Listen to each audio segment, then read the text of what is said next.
Hey guys, how's it going? Michael Troy here. Today we're looking at New Teen Titans Annual 1 from 1982 by Marv Wolfman, George Pérez, and Romeo Tanghal. What can I say? The Teen Titans is one of my all-time favorites. Wolfman and Pérez run on the Titans. It cinched my status, along with the X-Men, as a lifelong comic book fan. One of my favorites, very influential to myself as an artist, George Pérez. I love this issue. Look at that gorgeous cover. Can't wait to show it to you guys. So hit subscribe, hit like if I'm gonna cue the intro and I'll be right back. MichaelFitzTroytv Comic book art critiques. Snark, pizza, and sarcastic ways. Levels and geeky gaze. Aliens, comics, rule the day. Hurry up and turn that page. MichaelFitzTroy. Alright, so here we go. Like I said, from 1982. I remember getting, luckily, my first issue of the Teen Titans was, I think, issue 30, the one with Tara on the cover, Around the Rocks, and I just saw that gorgeous George Pérez art and was like, yes, and didn't think twice and snatched it from the newsstand at 7-Eleven, I recall. It's funny, me and my brother were mostly Marvel fans. I think he was kind of anti-DC at the time, I don't know why.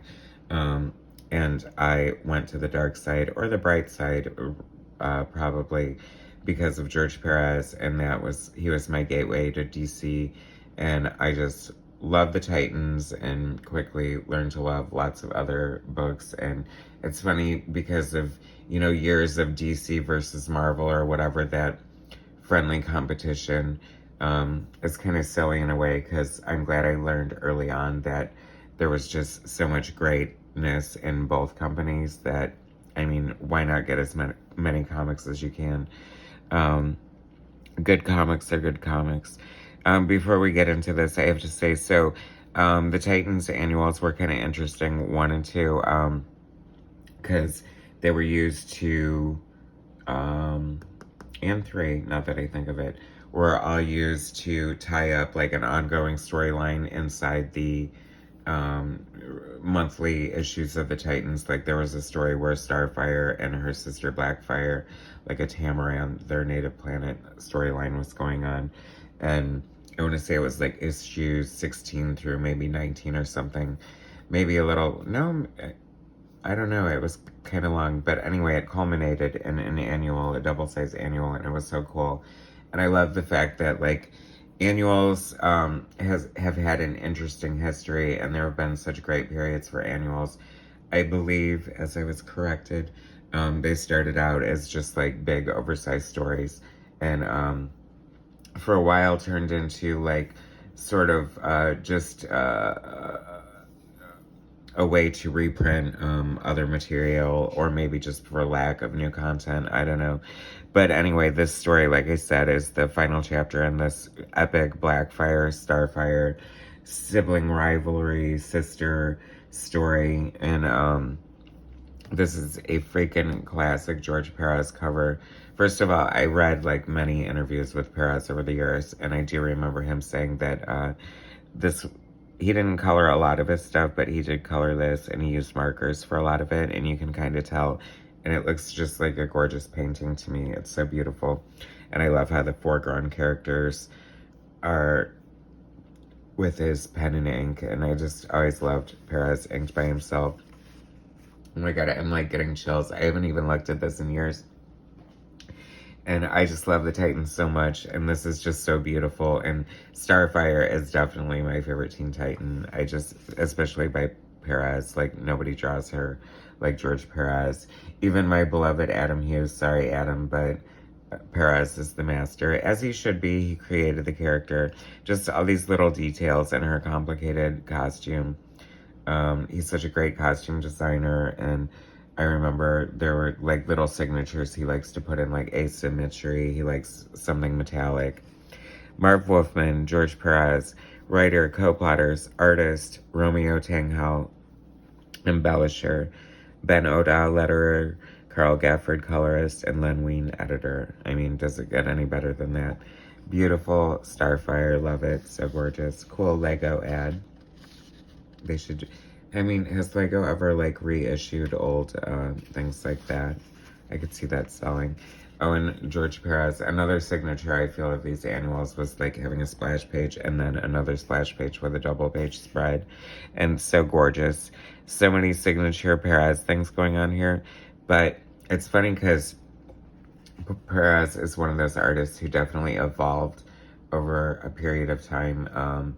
You know, he broke in with unbridled potential and just like quickly mastered his craft and became a hell of a great artist through tons of hard work and just like really putting in 100%. And you can see that in every page he does.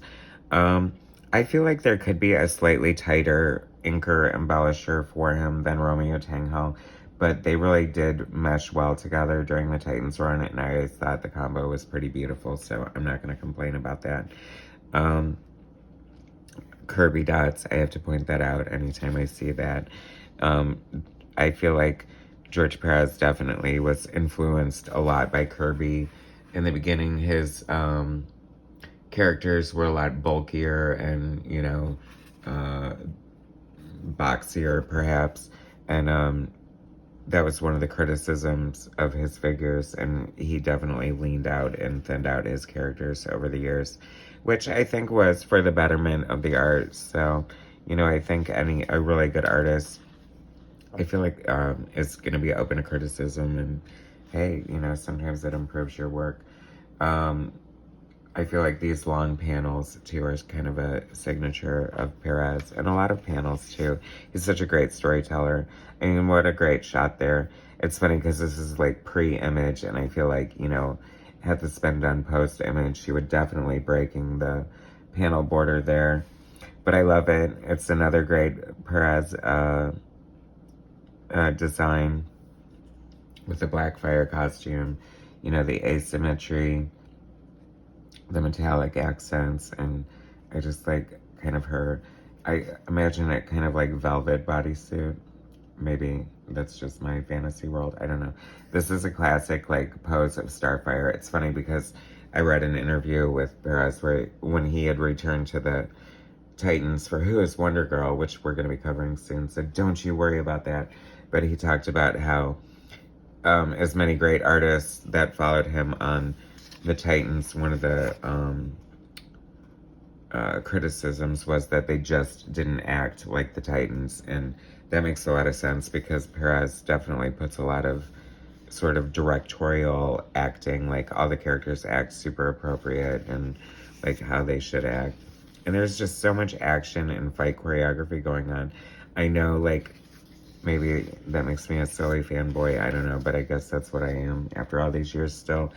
You know, as much as you want to see the character exposition and moments of, you know, character development and things like that, there's just nothing about like a cool fight scene or like some fun action.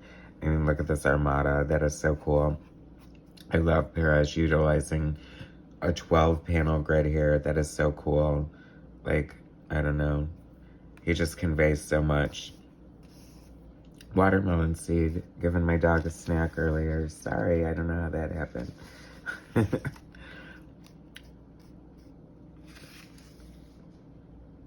So cool. The Omega Man, I guess. Now this is Exhale, which, I don't know. I'm sure has it ever been in a cartoon or something? We would know how to pronounce that. Oh my god, I just love this classic line of the Titans. Wonder Girl in her red costume. Nothing will ever be better than that for me than her red costume. And these are, I guess, the Omega Men. And maybe I already said that. And Exhale, before she died, she like got killed and then reborn as this goddess. Like, very cool. Another, of course, beautiful Pérez design. And just signature Pérez things going on here, like with these really long, like vertical panels. I feel like nobody does it better than Pérez when it comes to that. When I first started getting into comic books, and I was always like an artist ever since I could pick up a crayon, and I just really gravitated towards Pérez's work to the point where like even one of his friends called me a Pérez clone, which I didn't even know what that meant at the time, but now that I do, like, I'm highly flattered, and my style couldn't be anything further than from Perez today, but I do feel like I owe a lot to him artistically as far as gimmicks and tools and just things that, you know, like just great things that he does, like these camera angles and these close-ups. He's just like a master storyteller. It's no surprise that he was such an amazing writer on Wonder Woman and had like just such a great run that resonated with so many people. Such empathy, humanity, and just like, I don't know, he just brings it all to the page. Look at this great fight scene. This is so cool. That's like classic Tamaranian battle. Like we've seen Wonder Girl and Starfire like practice this with each other in Titan's Tower. There's just so much nostalgia. This was like the Titans were like white hot at this point and just like so good, and just like this is so beautiful. I've always loved this panel here. Like the technicality of doing like a color hold like that would involve like vellum overlays and certain printing, like dropping plates and stuff like that. And now of course it's just like a click of a, dare I say, mouse. If you color with a mouse, screw you. Anyway, just beautiful art all around. I love the way Perez draws rocks. Like, I don't know, he's just an artist who like really loved to draw like everything. And I think that's like such a testament to him as a comic book storyteller and artist, because to be a great comic book storyteller and artist that has some sort of legacy, I think you need to have all the nuts and bolts, and he just really brings that. I feel like I'm seeing so much Kirby, and that's so weird. I feel like maybe looking at this with new eyes is definitely an education in itself, as my tastes have changed over the years, and you know, and I've exposed myself to more Kirby, because I really wasn't a Kirby fan at this point, so I would have not noticed the influence or the sort of sensibility, if you will. This is just like such a classic Perez like panel right there with the spaceships all like floating perfectly in space. And I love this with the like action lines sort of coming out, like sort of manga but not really at the same time. Long vertical panels, and just, I mean, and come on, Perez is one of those artists who draws really beautiful women, but he draws attractive men as well. I mean, he just does. And I just love this. I remember just being so horrifying seeing poor Starfire with like blood on her face, because I love her so much, and you know, you don't want to see your loved ones in pain. But I mean, come on, this shot is so cool. I mean, just the choreography going on here. This is like cinematic from hell. Like, screw Captain Marvel and Rogue. We need like a Starfire versus Blackfire movie with full-on orange glowing skin, fighting underwater with a cape on, no less. Oh my god. And then she's supercharged. There's her brother riding into her, hiding in the bushes. So cool. I just remember being blown away by this story and just being like, oh my god, I cannot even wrap my mind around this. I can't believe this is happening. So cool. I feel like in a way it was kind of cool that I didn't start reading them till issue like 30, because then I had like 29 back issues to get and like, you know, binge watch at the same time. Plus, Perez's art evolved so much for the better between issue 1 and issue 30. I think it was right around like, I don't know, like maybe 24, 22, that he really started developing this like really signature style, and just like one of the highlights of his artistic career. And luckily Raven's an empath who can heal people and absorb their pain, and she heals Starfire. Thank God. And then, see what I mean when I say he draws attractive men? I mean, come on. Would you expect anything less from Starfire's brother? I hope not. I wouldn't think so. Is that kind of Kirby-ish in a way?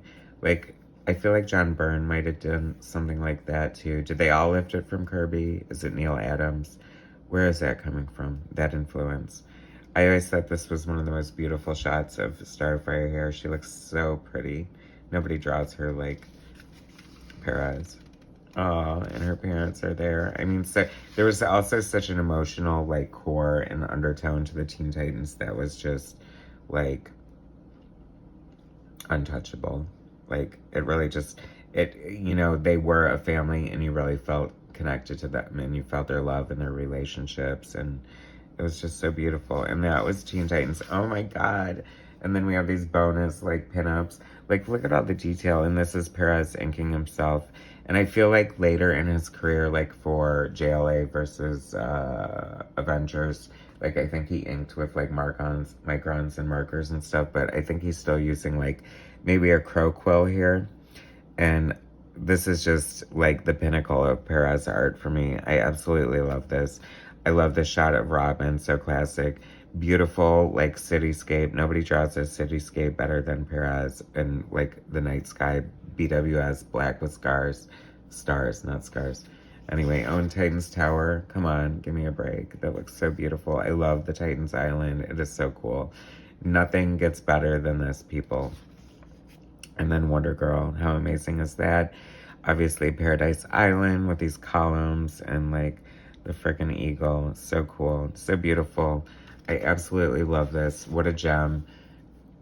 Titans fans, rejoice. Anyway, thanks for watching. Please subscribe to my channel if you're not already, and thank you if you are already. Hit like, share my content, and I'll bring you some more later. Alright, thanks guys.